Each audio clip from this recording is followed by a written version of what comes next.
I'm really loving these converter caps from Outre. Their styling possibilities are endless, and with this tutorial, if you have TWA 4C hair like me, you can also join in.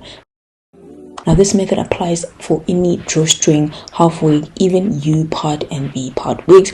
So before I start, I make sure to prep my hair using a leave-in conditioner, some hair grease and scalp serum. I use a rat tail comb to create a middle part. So now, is it just me, but why does it take so much concentration and patience to create the perfect middle part?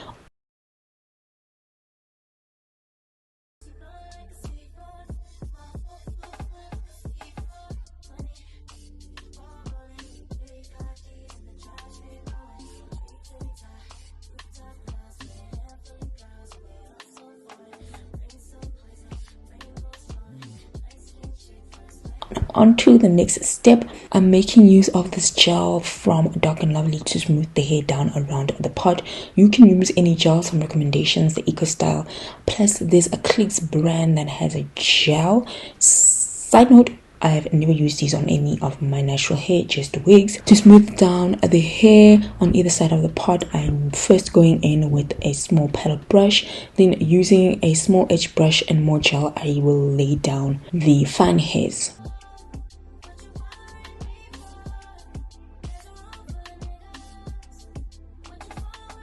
Then I secure the hair down on either side of the pot using bobby pins.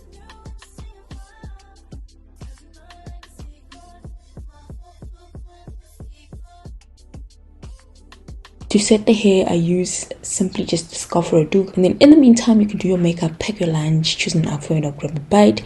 So the next step is to put the wig on. Just make sure to loosen the drawstring so it can fit over the head, and then adjust the strings again for a comfortable fit. Using the combs, I secured the wig in place. You'll need either a headscarf or a headband. Just make sure the headband is wide or the scarf that you're using is long. So I only expose the part, and the headscarf will run in a V around that part.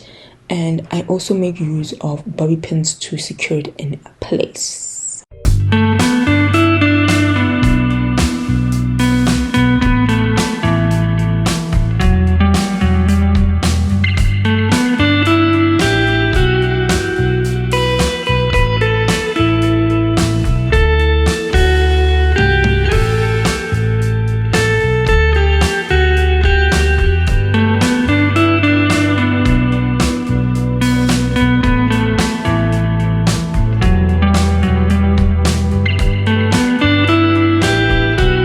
If you want to see a review of this wig and why I gave it a 10 out of 10, click or tap on this next video, and thanks for watching. See you in my next one.